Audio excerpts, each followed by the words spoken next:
4절부터 8절까지의 말씀입니다. 요한계시록 1장 4절부터 8절까지의 말씀입니다. 제가 가진 성경으로는 신약성경 399페이지입니다.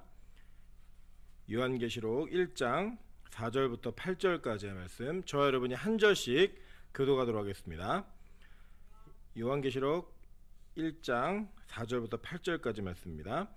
요한은 아시아에 있는 일곱 교회에 편지하노니 이제도 계시고 전에도 계셨고 장차 오실 이와 그의 보좌 앞에 있는 일곱 영과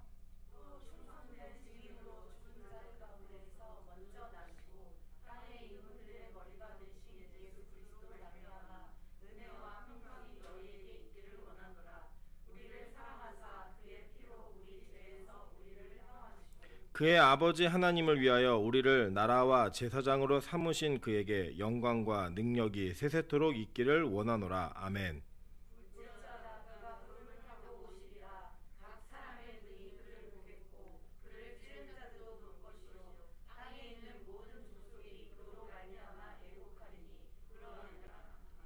합동합니다. 주 하나님이 이르시되 나는 알파와 오메가라. 이제도 있고 전에도 있었고 장차 올 자요 전능한 자라 하시더라. 아멘. 네, 우리 주변에 있는 분들에게 이렇게 한번 인사하도록 하겠습니다. 당신 옆에 앉는 순간부터 은혜가 되기 시작했습니다. 인사하겠습니다. 네, 앞뒤로도 인사하겠습니다. 당신이 앉는 순간부터 은혜 받기 시작했습니다. 네, 그렇게 진짜 우리 주변에 옆에 앉는 이런 교우들 때문에 은혜가 시작되는 그런 교회 되었으면 좋겠습니다. 네, 오늘 요한계시록 본문 두 번째 강의 시간입니다. 이제 서론 2시간 하고 이제 본문 두 번째에서 이제 네 번째 시간인데요. 오늘은 요한계시록 1장 4절부터 8절까지의 말씀을 가지고 나는 진짜 교회인가라는 제목으로 하나님 말씀 나누도록 하겠습니다. 사실 이 요한계시록 전체적인 내용에서 이 1절부터 이 3절까지는 이 전체 그 표제와 같은 말입니다. 그런 다음에 실제로 인사하는 내용은 여러분이 읽으시면 이 4절부터 시작되는 것들을 보게 됩니다. 그래서 이 4절부터 5절까지가 5절 상반절까지가 이제 전체적인 인사를 하는 내용이 담겨져 있고요. 그러니까 전형적인 그 편지글의 그 형태를 갖추고 있는 것들을 봅니다. 그리고 이제 5절부터 6절까지가 이제 하나님을 찬송하고 찬양하는 내용들로 기록되어 있고요. 7절, 8절이 전체 요한계시록의 주제입니다. 주제를 미리 이 편지에다가 어떤 내용을 다룰 건지를 기록하면서 이 요한계시록이 가지고 있는 특징과 이것을 통해 우리에게 무엇을 좀 전달하고 싶은가에 대한 내용을 가지고 이 성경에 기록되어 있는 것들을 보게 됩니다. 그래서 이 전체적인 내용을 좀 보시면 먼저 이 인사말에 보면 이 책을 받는 사람들이 누구인지 1차 독자가 정확하게 기록되어 있는 걸 보게 됩니다. 1장 4절 5절을 보시면 요한은 아시아에 있는 7교회에게 편지하노니 라고 얘기해요. 그죠? 7교회에게 편지했다라고 해서 이 7교회가 첫 번째 수신자임을 정확하게 말해주고 있습니다. 그러니까 아시아에 있는 이렇게 얘기하니까 보통 옛날에도 그런데 그 사도행전 16장에 보면 바울이 아시아로 전도하러 가려고 했을 때 예수의 영이 허락지 않아서 가지 못하는 것을 이제 옛날 어르신들께서 이제 설교하시면서 성경 가르치실 때 이게 지금 우리 한국과 동남아시아가 동북아시아 쪽 이쪽 아시아 쪽을 하나님이 나중에 쓰려고 예비해 두었다가 지금 쓰고 계시다 이렇게 하셨는데요. 사실 그건 좀 잘못된 해석이고요. 제가 지도 하나를 실어드렸습니다. 간지 보시면 그 7교회의 경로가 나와 있고 그 경로 중간에 보시면 소아시아라고 기록되는 걸 보실 거예요. 그죠? 소아시아라고 한글로 써 있습니다. 이게 아시아라는 데가. 근데 여기가 지금 어느 지역이냐면요. 터키 지역입니다. 터키 지역. 그 터키 지역에 있는 그 아시아, 거기를 이제 그 당시에 사람들은 그렇게 불렀습니다. 그래서 이 아시아라는 지역은 바로 이 지역이고 여기에 있는 7교회가 첫 번째 이 요한계시록의 수신자임을 성경은 아주 명확하게 이야기하고 있다라는 겁니다. 그러니까 다시 한번 제가 또 강조를 드리지만 이 책이 지금 뭐 20세기, 21세기를 살고 있는 저희들에게 미래에 어떤 사건이 벌어져서 이 땅이 멸망할지를 알려주는 그런 책이 아니고요. 그런 책이 아니라 실제로 1세기경에 이 편지를 받았던 사람들도 이해하고 은혜와 영광을 돌릴 수 있었던 책이었다라는 거예요. 그러니까 마치 뭐 이게 해석하면 뭐 어떤 비서와 같은 이야기가 있어서 뭐 내년에 무슨 일이 일어날 거다 뭐 이런 식의 해석하시는 분들 되게 많거든요. 그리고 우리나라에도 이런 해석이 굉장히 많이 센세이션을 일으키는 것 같아요. 그래갖고 뭐 데이비드 오어인가 뭐 이런 목사님, 흑인 목사님 나오셔갖고 뭐 한국 전쟁이 언제 일어난다 막 그런 막 미사일 쏜 게 그런 일이다, 성경에 다 기록되어 있다 뭐 이런 식의 해석들을 굉장히 좋아하시는데 실제로 그것은 맞지 않습니다. 제가 지난 시간에도 말씀드렸지만 전쟁의 숫자가 어마어마하고요. 뭐 성경에 나와 있는 뭐 이렇게 그 전쟁의 소식과 말세에 대한 증거들이 너무나 많이 흘러 넘치는 것들을 볼 때 그렇게 해석하는 것이 아니라 오히려 이것은 상징적으로 우리에게 이 땅의 교회가, 이 지상의 교회가 어떤 일을 겪고 있을 때 천상의 교회는 그것을 어떻게 해석하고 있는지, 그리고 또 이것을 읽었던 독자들, 처음에 읽었던 독자들과 지금 읽고 있는 우리가 동시적으로 느끼면서 은혜 받는 내용이 무엇인지를 정확하게 이해해야지만 이 본문의 내용을 이해하실 수 있다는 것을 먼저 아셔야 됩니다. 그리고 여기 보시면 이렇게 내용이 뭐냐면, 이 내용을 다 읽고 나면 어떤 일이 있냐면요, 바울이 뭐라고 얘기하냐면 그 뒤에 보시면 간지 1번 보세요. 편지하노니 이제도 계시고 전에도 계셨고 장차 오실이며 그의 보좌 앞에는 7년과 또 충성된 증인으로 죽은 자들 가운데서 먼저 나시고 땅의 임금들의 머리가 되신 예수 그리스도로 말미암아 뭐가 오는 거예요? 은혜와 평강이 너희에게 있기를 원하노라 라고 얘기해요. 그죠? 그러니까 즉 이 요한계시록을 읽고 나면 막 두렵고 떨리고 무섭고 막 이래가지고 내가 어떡하지 이런 마음이 드는 게 아니라 오히려 뭐가 생긴대요? 은혜와 평강이 생긴다라고 말하는 거예요. 여러분, 이 성경 즉 복음은 우리에게 전해지는 그 결과물이 항상 은혜와 평강으로 되어 있는 것들을 여러분 기억하셔야 됩니다. 먼저 볼까요? 고린도전서 1장 1절부터 3절에 바울이 고린도 교회에게 썼던 편지에 보면 이렇게 기록하고 있는 걸 보게 됩니다.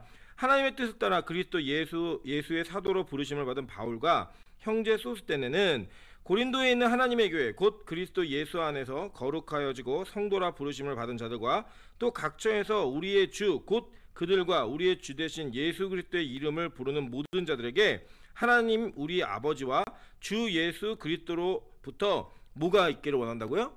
은혜와 평강이 있기를 원한다라고 얘기하고 있는 거예요. 즉 바울도 복음의 사람이었고 요한도 복음의 사람이었습니다. 그죠? 그리고 이 두 사람이 전혀 다른 대상에게 동일한 복음을 전할 때 그 복음의 결과물이 뭐다? 은혜와 평강이라고 얘기하고 있는 거예요. 바울이요 개인에게 서신을 썼을 때도 마찬가지입니다. 간지 3번 보시면 디도서는 바울이 디도라는 사람에게 쓴 편지예요. 그 편지에 뭐라고 얘기하고 있나 한번 보도록 하겠습니다.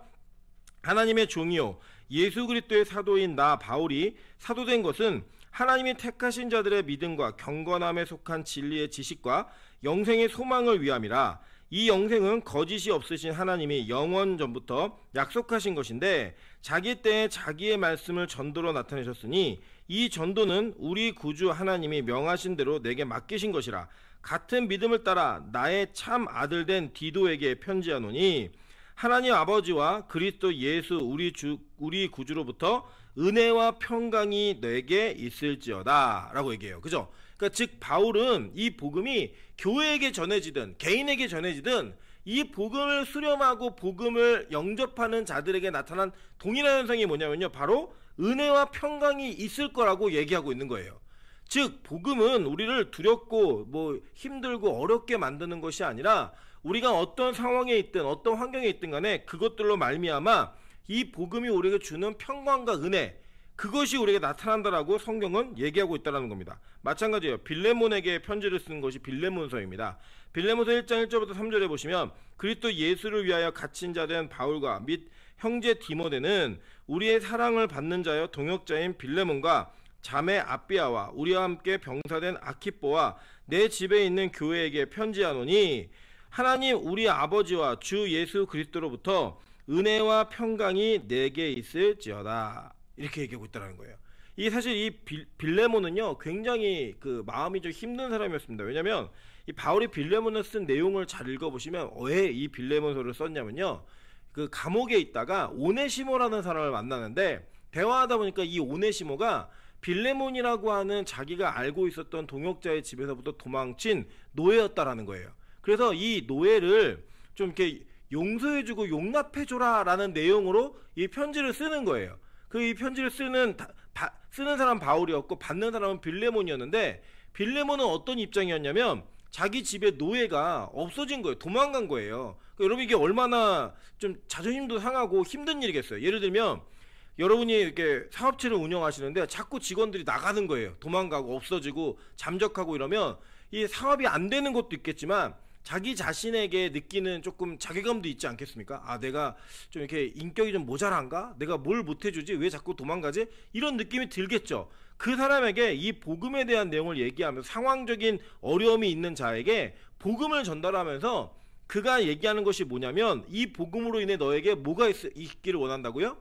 은혜와 평강이 있기를 원한다라고 얘기하고 있는 거예요. 그 여러분, 이 악한 마귀의 세력은요, 우리로 하여금 불안과 두려움을 줍니다. 뭐 예를 들면, 뭐 저는 한 번도 안 가봤는데 점집 가면 보통 50대나 60대 그 아주머니들이 점집에 딱 가시면은 무슨 문제 때문에 오겠어요? 대부분 둘 중에 하나예요. 자녀 아니면 남편 문제잖아요. 그죠? 남편이 바람이 났든지 자녀의 입시라든지 결혼 문제라든지 이런 거잖아요. 이제 뭐 그런 거 건드는 거예요. 툭툭툭. 그러면 사실은 본인이 스스로 막 그런 걸 얘기하는데, 그 얘기하면서 그 끝에 뭐라고 했냐면, 아유 마가 꼈어 뭐 이런 얘기하는 거예요. 그냥. 그러면서 이제 개뚜는 때려 맞추는 겁니다. 집에 사과나무 있지? 이러. 없는데요. 여러분. 심지 마, 큰일 나. 뭐 이런 식으로 해갖고 그 사람에게 공포감을 주는 거예요. 이렇게 하면 안 된다. 이렇게 하면 뭔가 네가 이렇게 하면 안 되고, 그래서 부적을 쓰든지 굿을 하든지 뭔가를 해야지만 너에게 평안이 올 것이다 라고 얘기해주면서 그 사람의 영혼을 자기에게 종속시키는 그런 일을 하는 그런 악한 영의 세력과는 전혀 반대로, 성경은 뭘 우리에게 가르치고 있냐면, 진짜 복음이 들어가고 전달이 되어지면 우리에게 뭐가 있다고요? 은혜와 평강이 흘러넘친다는 거예요. 여러분, 교회가 진짜 복음을 전하는 교회인가, 진짜 복음이 전달되고 있는 교회인가, 나를 통해 나타나는 모든 현상들과 나를 통해 나타나는 일들이 복음의 일을 하고 있는가를 점검하는 몇 가지 척도 중에 하나가 뭐냐면, 내가 있는 곳, 우리 교회에 은혜와 평강이 있는가, 이것을 돌아보시면 다시 한번 우리의 마음과 생각 가운데 진짜 복음 앞에 서 있는지를 점검할 수 있게 된다는 겁니다. 진짜 교회는요, 진짜 복음은요, 그 복음의 역할이 진행되어지고 그 복음의 사역이 진행되어지면서 우리 안에 자꾸 은혜와 평강이 나타나야 되는 거예요. 은혜와 평강. 불안해지고 초조해지고 무언가 쫓기는 듯한 이런 식의 어떤 성경 해석이나 뭐 설교, 그리고 그런 사역들은 절대로 옳지 않다라는 거예요. 그래서 여러분, 교회가 이런 거 얘기하거든요. 막 숫자 강조하면서 막 숫자 뭐 어느 구역 몇 명 나왔냐, 뭐 어느 부서 몇 명 나왔냐, 이거 매일 체크하고 뭐 광고 올리고 뭐 잘하면 칭찬해주고 뭐 못하면 막 핍박하고 막 이러면요, 우리 어쩔 수 없이 합니다. 그러니까 교회를 떠나든지 아니면 그 시스템에 적응을 해요, 사람은. 그래갖고 맨날 초조한 거예요. 초조한 거. 그리고 여기 뭐 근처에도 있지만 뭐 교회 보면 그 유치부가 엄청 큰데 유치부 1부, 2부, 3부 다 있대요. 있는데 1부 유치부를 2부에서 전도해 간대요. 그래서 자기 부서라고 얘기하고 그것 때문에 싸우고 뭐 이런 일이 막 벌어지는 거예요. 여러분, 교회가 사역을 하면서 숫자 몇 명 왔는가를 가지고 막 사역자들이 불안해하고 초조해하고 막 이런 일들이 실제 맞는다면 저는 교회 안 다니고 싶습니다. 제가 예전에도 이제 부교육자 생활하면서 저는 그런 교회를 많이 경험하지 못했는데, 한 분 목사님이 그런 분이 있었어요. 맨날 이렇게 그 주일학교 사역자들 앉혀놓고 너네 몇 명 나왔냐, 다음 주에 몇 명 데리고 올 거냐 이러면서 막 핍박하고 막 힘들게 하시는 거예요. 그럼 저 속에서 어떤 막 그런 마음이 막 용수름 쳤냐면, 목사님 왜 우리 교회는 작년이 안 늘까요? 저 물어보고 싶은 그런 막 질문의 욕구가 막 있었어요. 물론 그렇게 하진 않았지만, 이런 어떤 숫자에 집중하면서 사역이 행복하고 즐겁고 은혜와 평강이 있는 것이 아니라 막 쫓기고 불안하고 뭔가 압박감이 있고 이런 일들이 연속된다면 교회는 잘못된 방향으로 가고 있다라고 저는 확신합니다. 확신.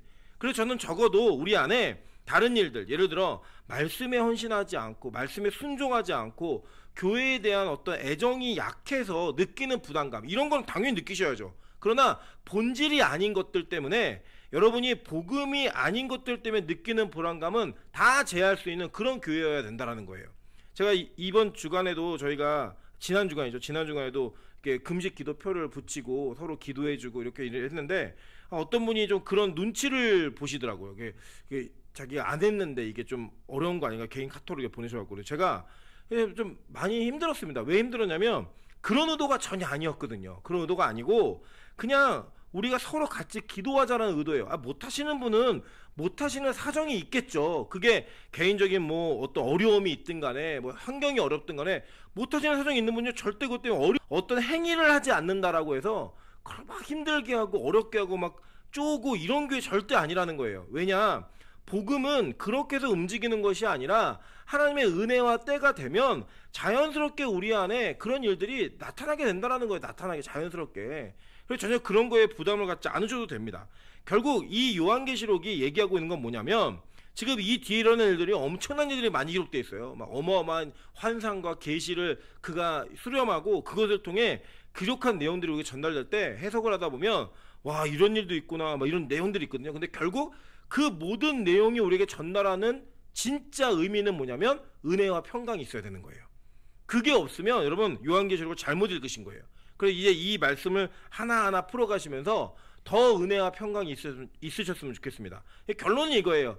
이 초대교회 7교회 성도들이 핍박받는 상황이었잖아요. 도미티안 황제, 도미티아누스 황제의 치하에서 핍박받는 상황이었다는 거예요. 그 핍박받는 상황 가운데 이 요한계시록을 읽으면서 느낀 거예요. 와, 예수가 이기는구나. 결국 우리가 이렇게 공격당하고 이렇게 힘이 들어도 예수님께서 우리를 구원하시고 건지시는구나 라는 사실을 통해 그들 안에 은혜와 평강이 있는 거예요. 은혜와 평강. 그 은혜와 평강이 주어진다라고 지금 계시록은 먼저 선언을 하고 들어가고 있다는 겁니다. 그래서 저는 우리가 이 말씀을 나누면서 점점점 은혜와 평강이 더 강력하게 우리 안에 역사되어지는 그런 일이 있었으면 좋겠습니다. 근데 여기 보면은 7교회에게 편지한다라고 얘기해요. 4절에 보면, 그죠? 그리고 또 뒤에 보면 7영과 이렇게 얘기합니다. 그죠? 여기 7나파, 7대접 뭐 이런 게 계속 뒤에 기록되어 있어요. 7이라는 숫자, 이게 과연 어떤 의미인가라는 것들을 먼저 보도록 할게요. 7이라는 숫자는 우리 이제 한국에서는 4층을 이렇게 F로 표시하든지 이렇게 자동차 번호에 뭐 예를 들어 뭐 서울 44, 4에 4444 이런 거는 이제 안 좋은 번호잖아요. 왜 그러냐면 한문의 죽을 사자하고 음가가 똑같기 때문에 이 죽을 사자를 쓰지 않는 병원에 뭐 4층은 F층으로 표시했고 이런 내용들이 있습니다. 그런 어떤 그 숫자가 가지고 있는 문화적 의미가 있잖아요. 그런 것처럼 이 유대인들에게도 이 7이라고 하는 숫자가 갖는 의미가 있었습니다. 그게 무엇이냐면 첫 번째로는 하나님께서 일주일 동안 천지를 창조하신 그 창조의 안식을 포함해서 완성되어진 7이라는 숫자는 그 전체적인 완전함을 상징하는 숫자였어요. 그래서 이제 하나님을 얘기할 때 7이라는 숫자를 많이 쓰고 7이라는 숫자가 성경에서 완전 숫자로서 기록되고 있는 것들을 많이 보게 됩니다. 뭐 예를 들어 볼까요? 레위기 25장 8절에 보시면 너는 7 안식년을 계수할지니 이는 7년이 7번인즉 안식년 7번 동안 곧 49년이라 라고 얘기해요. 이 49년이 채워지고 그 다음 해가 무슨 해냐면 희년이라는 해입니다. 이 희년이 되면 뭐 땅을 팔았던 빌려줬던 뭐 얼마가 빚이 있던 노예 생활하던 다 원래대로 돌려보내야 돼요. 그러니까 모든 것이 완전하게 다 이루어졌다라고 하는 상징적인 의미였어요. 그 뒤에 보면 레위기 16장 18절에 보시면 또 만일 너희가 그렇게까지 되어도 내게 청종하지 아니하면 너희의 죄로 말미암아 내가 너희를 7배나 더 징벌하리라 라고 얘기합니다. 그러면 계속 이 레위기에 보면 7배, 7배, 7배, 7배 계속 반복이 되거든요. 그 7배라고 하는 7이라는 숫자가 수치적으로 7배 딱 그런 게 아니라 저희 그 어머니들이 보통 얘기하잖아요. 너 10대 맞는다? 엄마가 10번도 더 얘기했어. 이렇게 얘기하는 것처럼 뭔가 완전하게 꽉 차서 내가 너를 이것을 반드시 징책하고 반드시 책임을 묻겠다 라고 하는 의미로서 쓰는 숫자인 거예요. 7이라는 숫자가.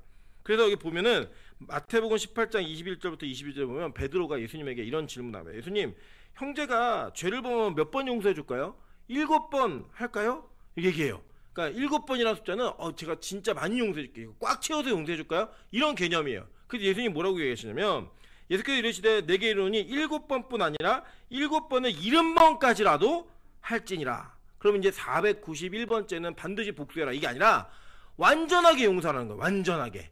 완전한 용서를 하라는 그런 숫자의 상징이 있다는 거예요. 그래서 이 7이라는 숫자가 이 7교회라고 하는 그 택함이 아주 특별한 의미가 있습니다. 왜냐하면요, 여러분 아까 지도에 보시면 소아시아의 지도를 보셨잖아요. 이 지역에 유명한 다른 교회들이 있어요. 예를 들면 골로새 교회 아시죠? 그죠? 골로새라는 게 있으니까 그 뭐 히에볼리 교회 이런 교회들이 있었어요. 그런데 그 교회들에게는 안 하고 특별한 7교회를 선택해가지고 그 7교회에게 주면서 두 가지 의미, 그러니까 이중적 의미를 포함한 거예요. 첫째는 1차적으로는 그 현재 편지를 수신하고 있는 7교회를 지칭한 거이고요. 두 번째로는 이 성경이 그 시대의 사람들만 읽는 것이 아니라 지금 우리도 읽고 있잖아요. 지금 읽고 있는 우리들에게 완전한 7이라는 숫자를 통해 전체 역사 가운데 존재했던 모든 교회에게 이 메시지를 전달한다는 의미가 있는 거예요. 이해되시죠? 그래서 7이라는 숫자를 계속 반복해서 얘기하고 있는 것이고, 7 대접, 7 나팔, 뭐 7 환상, 이런 모든 것들이 다 완전하게 전달되는 내용이며, 동시에 전 인류의 역사 가운데 존재하는 모든 교회들, 그러니까 지금 우리도 마찬가지고 앞으로 존재하게 될 교회들에게도 이 메시지가 전달이 돼야 되고, 이 메시지가 의미 있다라는 것을 상징적인 숫자를 통해 우리에게 말하고 있는 것입니다. 이해되시죠? 그래서 이렇게 전달함으로 말미암아 이게 누가 전달하고 있는가, 이런 내용을 얘기하고 있는 거예요. 보면은 뭐라고 얘기해요? 4절에 보면 이제도 계시고 전에도 계셨고 장차 오실 이와 라고 얘기하면서 하나님이 어떤 분이시고 하나님이 어떻게 계시되어 있는지를 얘기하고 있는 거예요. 즉 이것은 무엇이냐면 과거에도 계셨고 지금도 계시고 앞으로도 계신 하나님에 대한 이야기, 그리고 그 영원이라는 개념, 그 개념 속에 존재하시는 하나님이 이 말씀을 우리에게 주고 계시다라고 얘기하는 거예요. 자, 이제 이런 겁니다. 우리가 보통 남녀가 사랑을 하면서 거짓말을 하는 것 가운데 뭐냐면 내가 너 영원히 사랑해 뭐 이런 얘기 하시잖아요. 영원히 사랑해라고 하는 그런 개념을 우리가 어떤 식으로 받아들이냐면 시간의 끝이 없는 계속, 이런 식으로 이해하시는 거예요. 그죠? 근데 이제 그 유대인들의 시간적 개념에서 영원이라는 개념은 이 시간을 벗어난 개념입니다. 즉 뭐냐면 여러분 이런 거예요. 여러분 예를 들어서 여러분이 이제 뭐 가까운 일일 수도 있고 먼 일일 수도 있지만 우리 모두는 다 죽습니다. 그죠? 다 죽게 돼요. 죽게 돼서 죽는 순간부터는 여러분에게 시간이라는 게 의미가 있어요, 없어요? 사실 없는 거예요. 그러니까 지금 우리가 호흡하고 있고 시간에 맞추어서 살아가고 있고 시간이라는 것 자체에 종속되어져 있는 지금의 현재의 삶은 시간이 굉장히 중요합니다. 뭐 올해 하느냐, 내년에 하느냐, 내후년에 하느냐 굉장히 중요하죠. 오늘 할 일을 내일로 미루지 마 이러면서 시간에 대한 개념 우리 되게 강조하잖아요. 근데 여러분의 생명이 딱 끊어지는 순간부터 여러분이 이 세상에는 존재해야 하지 않아요. 존재하지 않아요. 그러니까 여러분이 그냥 한 줌의 흙으로 존재할 수는 있지만 여러분의 인식과 실제적인 존재적 의미로서는 이 땅에 존재하지 않아요. 시간이라는 곳에 종속되지 않는 거예요. 그때부터는 1000년이 가든 2000년이 가든 3000년이 가든 여러분에게 그 시간이 더 이상 유효하지 않다라는 거예요.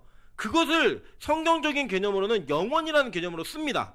즉 하나님이 영원하시다라고 말하는 것은 무엇이냐면 하나님은 시간이라는 개념 속에 제약을 받거나 그 물리적인 실제적인 제약으로부터 완전하게 벗어나신 분이라는 거예요.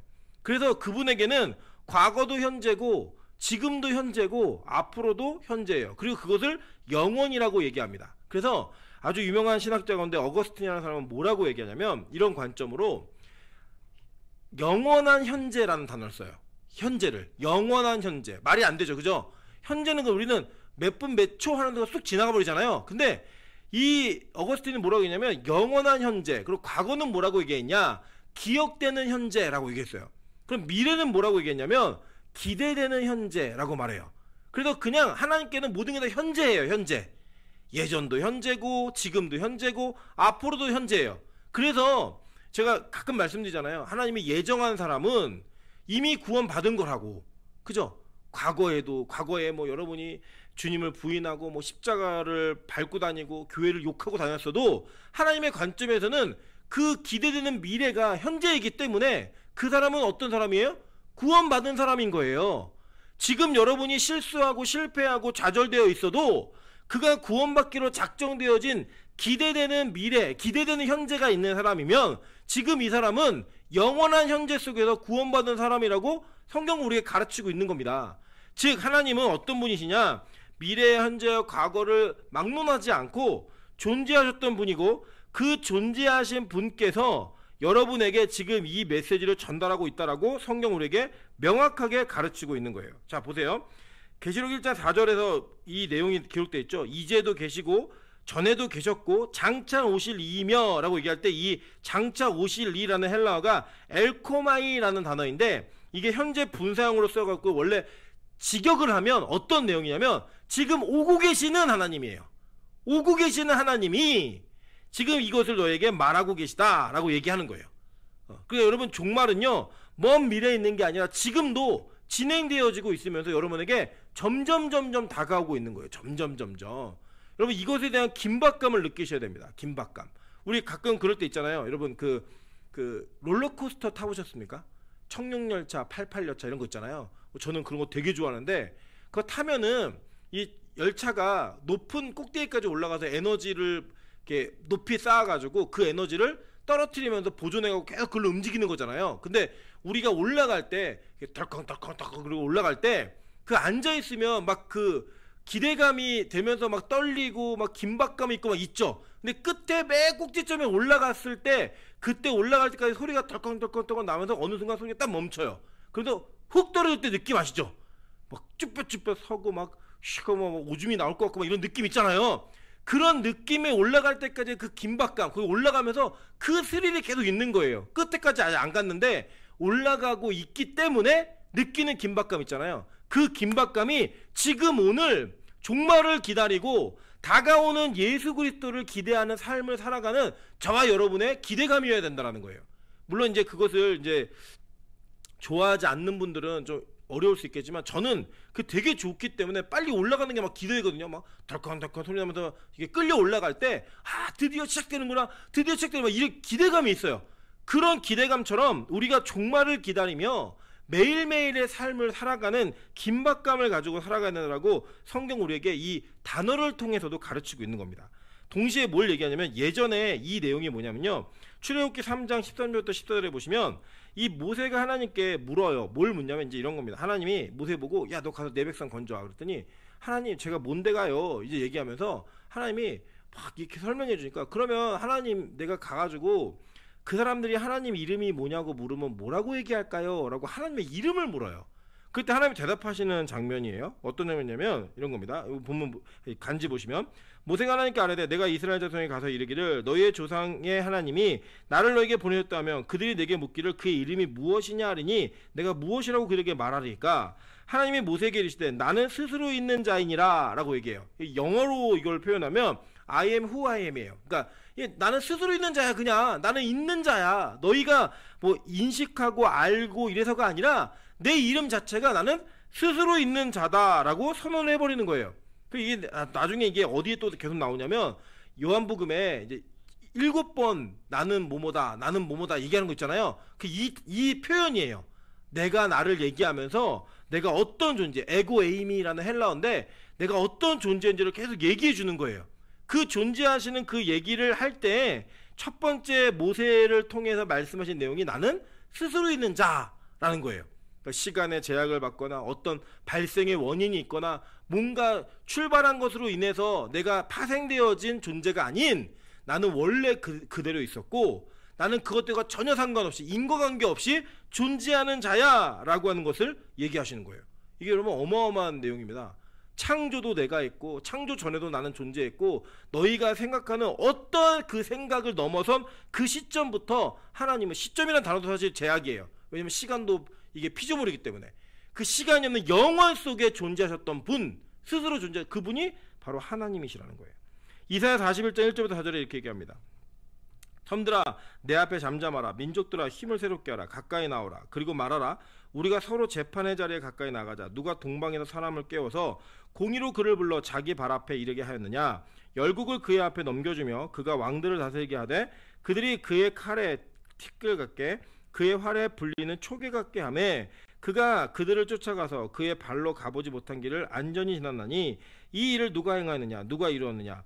누가 처음부터 만대를 불러내었느냐. 나 여호와라. 처음에도 나요 나중에 있을 자도 자에게도 내가 곧 그니라 라고 얘기해요. 여러분 이게 이제 이 요한계시록은 뭐라고 얘기하죠? 알파와 오메가다 라고 얘기하는 거예요. 처음과 마지막이다. 내가 시작이고 끝이야. 나를 거치지 않고는 아무것도 할 수 없고 아무것도 존재할 수 없어 라고 얘기하며 이 요한계시록을 주신 분이 어떤 분이신가 우리에게 얘기해주고 있는 거예요. 여러분 우리 그런 거 있잖아요. 보통 유명한 음식점 가보시면 벽에 막 사인 붙어 있잖아요. 그 사인 붙어 있는데 여러분이 사인해서 주면은 주인이 붙여요, 안 붙여요? 안 붙여요. 그죠? 여러분이 한 건 낙서예요. 여러분이 한 건 낙서고, 유명한 사람이 한 거는 사인이에요. 낙서한 것 같은데. 그 왜 그러냐면 그 사람 자체의 존재 의미가 우리보다 더 값어치 있다고 생각하는 거예요. 이 세상의 평가는. 그래서 그들의 평가 속에 그 사람이 남긴 흔적이 되게 의미가 있다고 생각해서 붙여놓는 거잖아요. 그죠? 이 지금 성경을 누가 썼느냐, 누가 우리에게 주셨느냐, 이 계시가 어디로부터 왔느냐라고 요한이 우리에게 설명하면서 얘기하는 내용이 뭐냐면, 이제도 계셨고 전에도 계셨고 장차 오실 즉 알파와 오메가이고 스스로 있는 자, 처음부터 마지막까지 그분이 아니면 아무것도 존재할 수 없고 아무것도 의미가 없는 그런 하나님의 이 메시지를 주셨다라는 거예요. 네. 여러분 이게 굉장히 의미가 있죠. 그죠? 굉장한 의미가 있는 거예요. 그래서 저와 여러분이 이 말씀을 무겁게 받아들이셔야 된다는 거예요. 이사야 44장 6절에 이렇게 얘기합니다. 나의 종 야곱, 내가 택한 이스라엘아, 너는 이제 들으라. 너를 만들고 너를 모태에서부터 지어낸 너를 도와줄 여호와가 이같이 말하노라. 나의 종 야곱, 내가 택한 여수르나, 두려워하지 말라. 나는 목마른 자에게 물을 주며 마른 땅에 시내가 흐르게 하며 나의 영을 내 자손에게, 나의 복을 내 후손에게 부어주리니 그들이 풀 가운데에서 솟아나기를 시냇가에 버들같이 할 것이라. 한 사람은 이르기를 나는 여호와께 속하였다 할 것이며, 또 한 사람은 야곱의 이름으로 자기를 부를 것이며, 또 다른 사람은 자기가 여호와께 속하였음을 그의 손으로 기록하고 이스라엘의 이름으로 존귀 여김을 받으리라. 이스라엘의 왕인 여호와, 이스라엘의 구원자인 만군의 여호와가 이같이 말하노라. 나는 처음이요 마지막이라. 나 외에 다른 신이 없느니라. 라고 얘기하면서 이 처음과 나중에 대한 이야기를 구약에서부터도 계속 하셨다는 거예요. 계속 하셨고, 지금 신약에도 하시면서 그 동일하신 하나님이 우리에게 지금 이 메시지를 전달하고 있다라고 강조해서 우리에게 전달하고 있다라는 거예요. 자, 그런데 이렇게 무거운 말씀을 먼저 던지는 겁니다. 던지고 난 다음에 그 뒤에 보시면 조금 재밌는 표현이 하나 나와요. 1장 4절 후반부에 보시면 일곱 영과라는 표현이 나오죠. 그죠? 그의 보좌 앞에 있는 일곱 영과라고 얘기해요. 아까 일곱이라는 숫자가 뭔지는 우리가 이제 살펴봤으니까 그것을 우리가 안다는 전제 속에 일곱 영이라고 하는 것이 무엇인가, 정체가 그걸 좀 한번 살펴보도록 하겠습니다. 혹자들은 이걸 이렇게 해석하더라고요. 이게 일곱 천사, 예수 그리스도와 동일한 권위와 건세를 지닌 천사다 이렇게 얘기하는데, 그럼 이게 성경에서 모르는 단어나 모르는 장면이 딱 나오시잖아요. 그러면 제일 안전하게 해석하시는 방법은 뭐냐면, 이 단어가 혹시 구약에 쓰여졌는가, 이 단어가 성경의 이전에 요한이 아닌 다른 사람이 어떻게 쓰고 있는가를 보시고 그 문화 속에서 어떻게 나타나고 있고 어떻게 신약으로 오면서 변화되어지고 있는가를 쭉 살펴보시면 절대로 위험하지 않게 해석을 할 수가 있습니다. 그래서 성경은 성경으로 풀어야 돼요. 그래서 성경에서 말하지 않는 건 자꾸 임의로 해석을 하면 안 돼요. 그게 자기가 가지고 있는 의지를 자꾸 투영해낼 수 있거든요. 그래서 이 성경적으로 뭘 얘기하고 있는지 한번 보도록 하겠습니다. 먼저 이 계시록 5장 6절에도 이 동일한 얘기를 해요. 자, 내가 또 보니 보좌와 네 생물과 장로들 사이에 한 어린 양이 서 있는데 일찍이 죽임을 당한 것 같더라. 그에게 일곱 뿔과 일곱 눈이 있으니 이 눈들은 온 땅에 보내심을 받은 하나님의 일곱 영이더라 라고 얘기했어요. 그죠? 그러니까 지금 일곱 영이라는 게 이게 겹쳐져 있는데 하나님의 일곱 영이다 라고 얘기했어요. 그러니까 이게 하나님의 영인 거예요. 일단은 이 요한계시록에 동일하게 얘기하고 있으니까.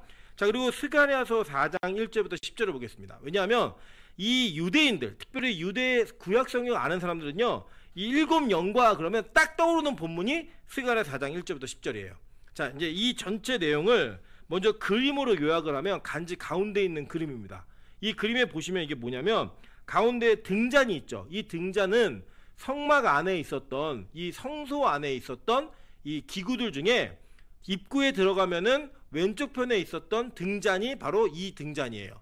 그리고 두 양편에 감람나무입니다. 이게 감람나무가 이게 있죠. 그리고 이 감람나무로부터 원래 이 출애굽기를 보시면 이 등잔에 기름을 태우는 이게 불을 붙여서 1년 내내 꺼지지 않게 해야 되는데, 이 꺼지지 않게 해야 되는 그 기름을 뭘로 써야 되냐면 감람류를 써야 돼요. 근데 이 감람류를 써야 되는데 나무 두 그루에 감람나무가 있으면서 여기서부터 직접 기름이 공급이 되는 거예요. 이해되시죠? 무슨 말인지. 그러니까 여러분이 포카리 스웨트를 이렇게 되게 좋아하는데 그 이 사람들이 이게 사 먹으면 비싸잖아요. 그래갖고 이러면 공사를 해가지고 수도꼭지 틀면 집에서 포카리스가 싹 나오는 이런 느낌인 거예요. 계속 끊어지지 않고 공급이 되어지는 그런 느낌의 환상을 누가 보느냐? 스가랴가 보는 거예요. 자, 오늘 다시 본문 한번 볼게요. 13번 한번 보세요. 스가랴 4장 1절부터 10절입니다. 내게 말하는 천사가 다시 와서 나를 깨우니 마치 자는 사람이 잠에서 깨어난 것 같더라.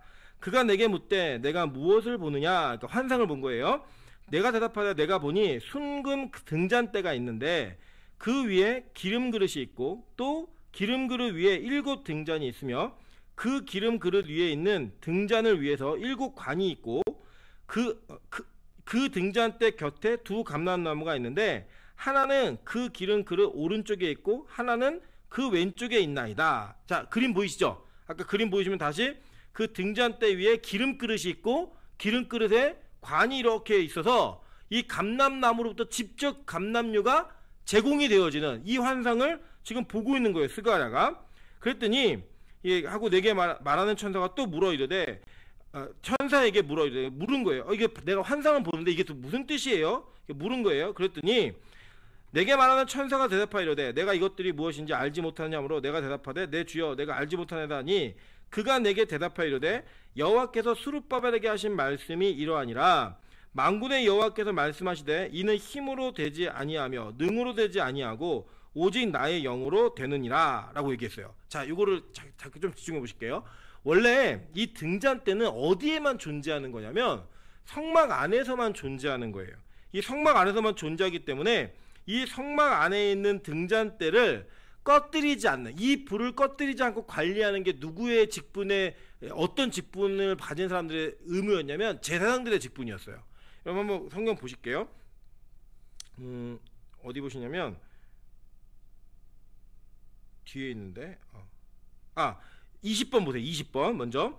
자, 레위기 24장 1절부터 4절입니다. 여호와께서 모세에게 말씀해 이르시되 이스라엘 자손에게 명령하여 불을 켜게 하여 감람을 찌어내 순결한 기름을 내게로 가져오게 하여 계속해서 등잔불을 켜둘지며 아론은 회막안 증거계 회장 밖에서 저녁부터 아침까지 여호와 앞에 항상 등잔불을 정리할지니 이는 너희 대대로 지킬 영원한 규례라. 이렇게 얘기했어요. 그죠? 그러니까 끄지 않는 게 이게 제사장들이 하는 거예요. 그러니까 이게 뭐냐면 돌아가면서 365일 동안 이거 불이 안 끄져 지키는 거예요. 계속. 우리 지금은 뭐 가스레인지도 있고 그거 뭐죠? 불 올리는 거? 인덕션도 있고 이래가지고 타이머 맞춰놓으면은 곰국도 끓이고 막 이러시는데 옛날에 우리 어르신들은 곰국 끓이려면 어떻게 됐어요? 장작으로 떼면서 며느리가 막 졸면은 시어머니가 혼내고 막 이러면서 그거 안 꺼뜨리냐고 막 정신 바짝 차리고 있었던 거잖아요. 그렇게 하는 것처럼 제사장들이 돌아가면서 24시간 365일 불이 안 꺼지도록 자기의 노력을 투자해야 됐던 거예요.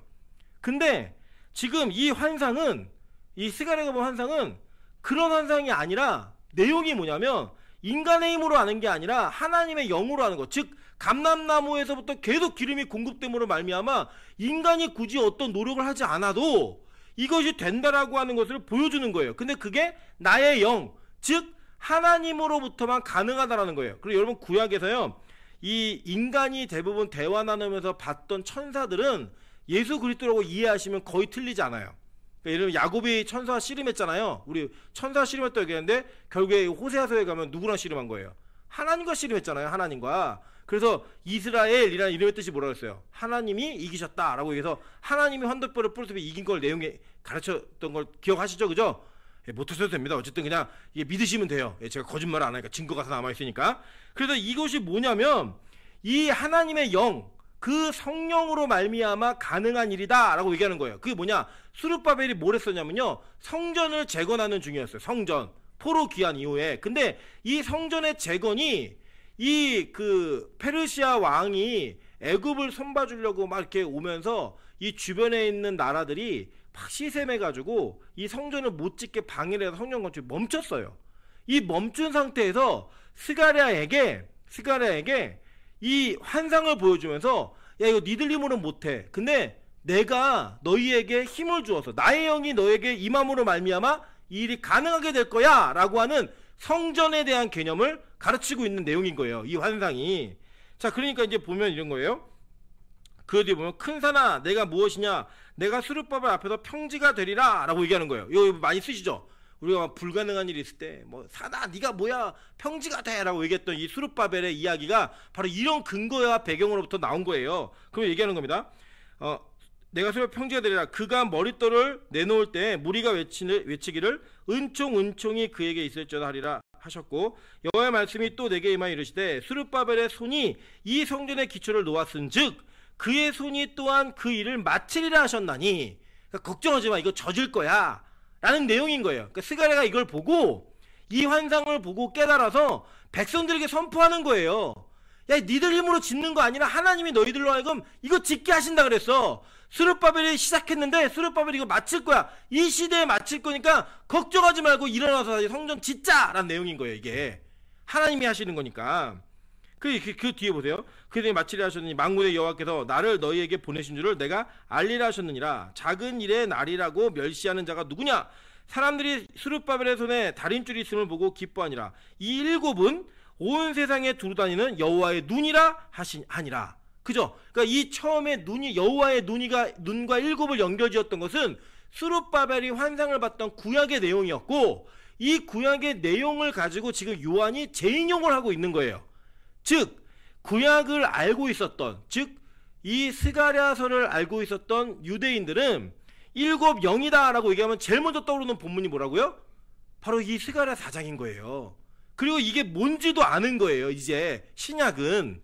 자, 그게 뭔가 이제 좀 보도록 하겠습니다. 먼저 계시록 1장 20절에 보시면요, 내가 본 것은 내 오른손에 일곱 별의 비밀과 또 일곱 금촛대라. 일곱 별은 일곱의 사자요, 일곱 촛대는 일곱 교회니라 라고 얘기해요. 그러니까 좀 이게 헷갈리죠. 분명히 이게 성령이라고 얘기한 것 같은데 구약에서는 갑자기 왜 이걸 또 일곱 교회라고 얘기하지? 라는 의문이 드실 거예요. 그죠? 그러니까 이게 일곱, 아까 이제 스가랴서하고 계시록 5장 6절을 보면 이건 성령이었잖아요. 이게 일곱 영이라고 하는 게 여호와의 영, 하나님의 영. 근데 지금 이 계시록 1장 20절에서는 이걸 뭐라고 얘기하냐면 이 일곱 촛대 등잔이 즉 뭐다? 교회다라고 얘기하고 있는 거예요. 실제로 여기 그림의 등잔 보세요. 등잔이 불이 몇 개예요? 7개잖아요. 그죠? 7개가 있으니까 이게 성령과 교회인데 등잔으로 이게 교집합이 되네 라고 보시면 되는 거예요. 지금부터. 자, 제가 잘 볼게요. 요한복음 15장 26절에 예수님이 이제 내가 앞으로 승천하면 어떤 일이 벌어질지에 대한 것들을 미리 제자들에게 가르치셨어요. 그 가르치시면 하는 내용이 뭐냐면, 내가 아버지께로부터 너에게 보낼 보혜사 곧 아버지께로부터 나오시는 진리의 성령이 오실 때 그가 나를 증언할 것이요 라고 얘기했어요. 그러니까 즉 뭐냐면, 여러분 성령 충만한 게 막 장풍 쏘고 누구 알아맞히고 막 이런 게 아니에요. 성령 충만한 게 막 손바닥에 불이 나오고 막 이런 게 아니라, 성령에 충만한 자는 그 성령으로 인해 뭘 증거하게 되냐면 예수를 증거하게 된다라는 거예요. 왜냐? 예수로부터 온 영이기 때문에 예수를 증거할 수밖에 없는 거예요. 그 예수를 증거하는 진리의 영이 너에게 보혜사로 와서 너희와 동행한다는 거예요. 그럼 그 동행으로 하여금 어떤 일이 벌어지냐면, 이 동행이 비로소 교회가 교회되게 만드는 아주 결정적인 역할을 한다라고 얘기하고 있는 거예요. 어떤 근거로 말하느냐? 자, 이거 보시면 돼요. 자, 이제 저기 좀 집중하세요.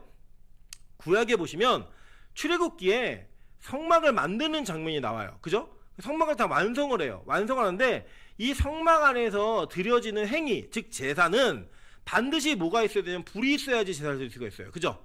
근데 이 불이 없어요. 출애굽기에는. 이 출애굽기에 불이 없고, 이 불이 어떻게 주어지냐면 하나님이 너 다른 불 쓰지 말고 내가 준 불만 써 라고 얘기하면서 여호와의 영광으로부터 그 불이 임해요. 그게 레위기에 나와요. 한번 보실게요. 레위기 9장 23절에서도 24절입니다.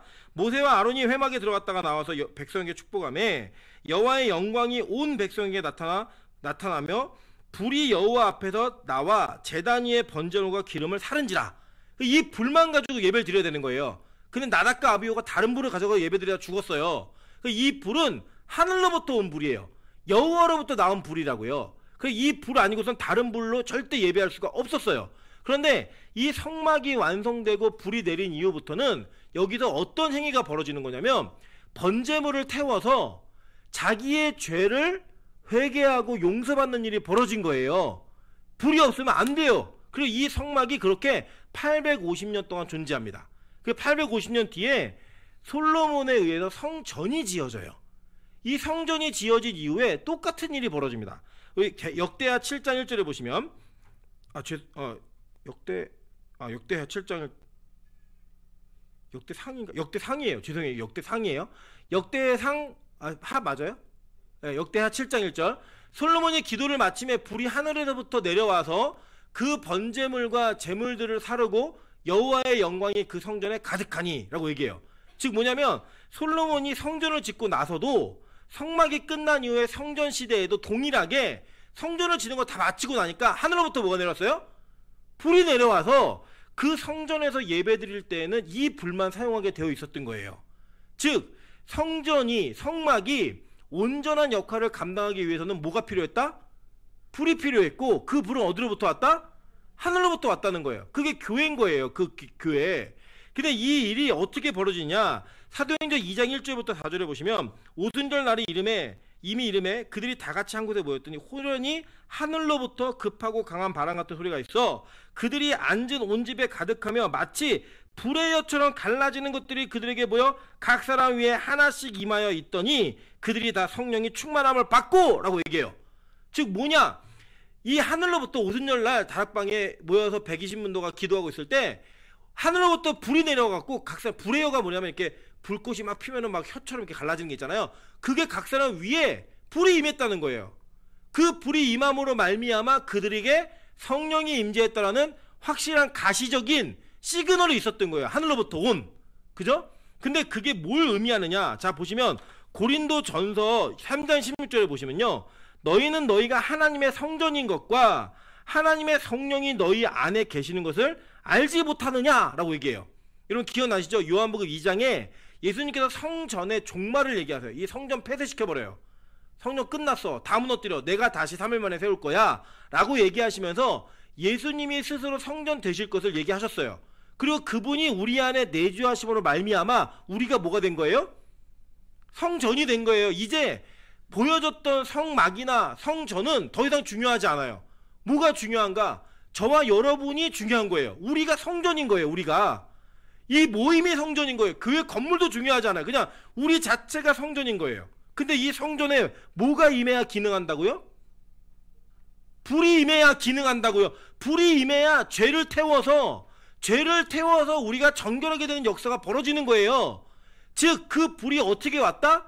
성령으로부터 성령이 우리에게 임하시는 것, 하늘로부터 온 성령이 각 사람 위에 임재함으로 말미암아 저와 여러분이 성전으로서의 기능을 감당하게 되는 그런 존재가 되었다고 얘기하는 거예요. 그래서 우리가 구약 때처럼 짐승을 잡아 죽이지 않아도 우리의 죄가 우리 안에서 해결되어지는 거예요.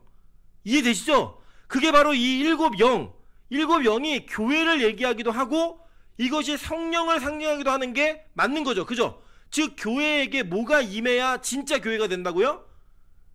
성령이 임해야, 하늘로부터 온 성령이 임해야 그게 진짜 교회가 되어서 이제 우리가 우리의 죄를 스스로 없애고 우리의 죄가 회개가 되어지고 우리가 주 앞에 나아가서 기도하는 순간에 우리의 죄악의 문제가 온전하게 해결받는 일이 벌어진다라는 거예요.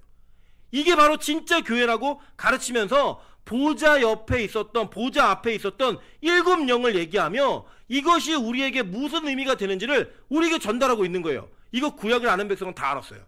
우리는 왜 모르냐? 구약을 몰라서 그런 거예요. 구약을 몰라서. 이 스가랴서를 아는 사람들은 이게 이거구나, 이게 교회구나, 이게 우리에게 이런 일이 벌어졌구나. 성령의 은혜를 겪었던 모든 사람들, 특별히 이 요한은 거기 120명 중에 한 사람이었잖아요. 이 내용을 아는 거예요. 정확하게 이해하고 있는 거예요. 그래서 이 얘기를 우리가 가르치고 있는 거예요. 즉 이것은 무슨 얘기를 하냐면요, 이런 겁니다. 저와 여러분이 이 땅의 교회인데 하늘로부터 온 성령의 기름 부으심과 성령의 불이 없으면 저와 여러분이 진짜 교회로서의 기능을 할 수 있다 없다? 없다라는 거예요. 그러니까 평생을 교회를 다녔어도 성령의 불이 내 안에 임재하는 것, 그 불이 내 안에 타올라서 내주하시는 그 성전이신 예수 그리스도를 말미암아 내가 성전이 되고 나의 성전이 내 죄악의 문제를 해결하는 것들을 경험하지 못한다면 여러분 교회 아니라는 거예요. 이 말씀을 받을 수 있는 자격이 안 된다라고 얘기하고 있는 겁니다. 너무나 무서운 얘기 아닙니까?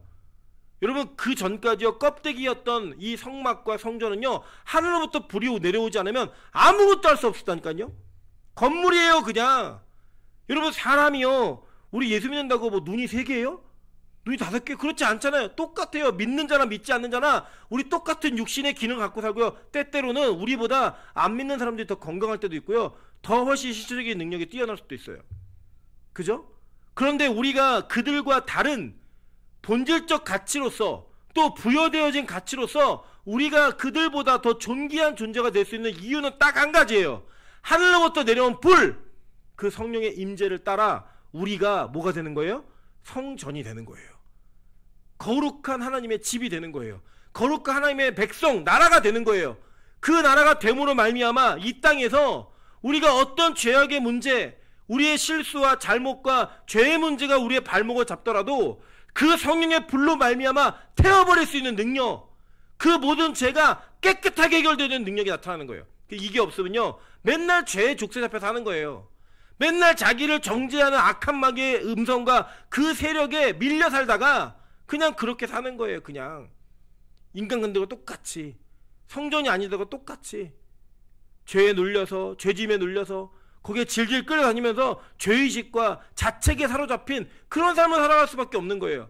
그게 진짜 교회는요 하늘로부터 온 그 불로 말미암아 우리의 죄악의 문제가 해결되어지고 그 해결되어지는 것을 통해 하나님의 영광을 나타내는 존재가 되어진다고 말하는 거예요.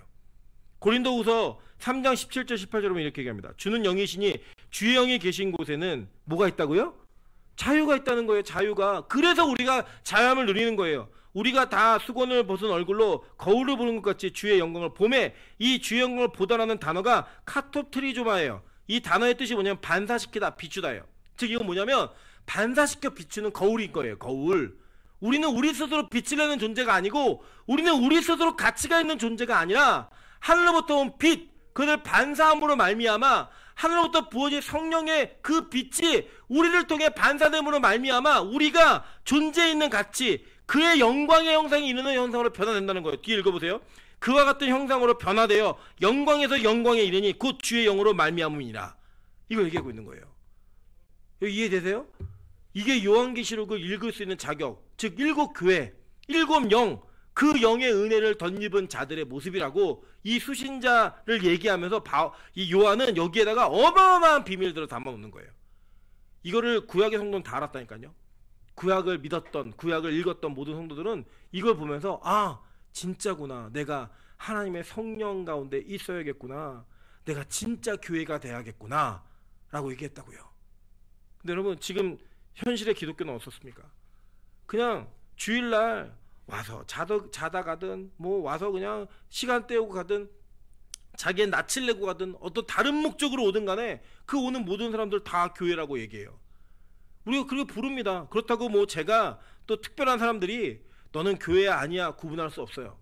이거 누가 아느냐? 하나님과 여러분 자신만 아는 거예요. 내가 진짜 교회인가? 내가 그 하늘로부터 온 불이 내 안에 있는가?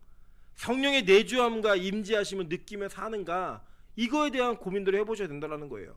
여러분 악한 영의 지배를 받는 무당도요 자기에게 내림굿이라는 것을 하고요 그 내림의 신이 있는지 없는지를 알아요. 그리고 자기보다 더 센 신이 누군지도 알고요 다 얘기를 해요. 그 깃발 걸어놓은 거 다 그 표시잖아요. 그걸 보면서 진짜 강신무가 되었는지 이거를요 자기 스스로도 확신하고 남들도 확인을 해줘요. 그게 귀신의 세계입니다. 그런데 그 귀신의 세계보다 훨씬 더 거룩한 영, 홀리 스피릿, 거룩한 영 아니에요? 성령이 우리에게 임재했는데 그걸 못 느끼고 산다? 뭔가 문제가 있는 거죠. 막말로 무당도요 그 신이 내려야 작두에서 뜹니다. 그런데 우리가 그 성령의 임재하심과 그 성령의 거룩하심과 그 불의 능력과 그 불의 존재를 내 안에서 느끼고 있지 못한데 우리가 어떻게 스스로를 성도라고 부르고 우리가 스스로를 교회라고 부르겠어요? 교회 예배 가운데, 공동체 예배 가운데 그 임재하심이 없는 예배가 수없이 펼쳐지고 있는데 모든 게 건물에다가 십자가 하나 걸어오면 다 교회라고 부르잖아요. 저는 우리 빛가서 공교회가 그런 비참한 교회가 되지 않기를 주님의 이름으로 간절히 축원합니다. 우리 빛가서 공교회 모든 성도들이 그런 교회 같지도 않은 교회가 되지 않기를 주님의 이름으로 축원합니다. 그 진짜 이게 없다면요 간절히 매달리세요. 하나님 나에게 하늘로부터 오는 불, 그 불을 경험함으로 말미암아 내가 진짜 교회 될 수 있게 도와주십시오. 하나님 우리 교회 예배가, 우리 교회의 모든 사역이 하늘로부터 기름 부어진 그 은혜로 말미암아 하늘로부터 오는 불로 말미암아 진짜 교회가 될 수 있는 좀 은혜를 주십시오. 그 은혜가 내 영혼을 살리고 이웃을 살리고 주변을 살리고 이 요한계시록의 말씀을 보면서 은혜와 평강을 누릴 수 있는 그런 자격이 갖춰질 수 있는 그런 교회가 될 수 있게 도와달라고, 그렇게 나아가는 저 여러분 되시기를 주님의 이름으로 축원합니다. 지금 같이 한번 찬양으로 기도하며 나아가도록 하겠습니다. 우리 주의 도를 버리고 라는 찬양이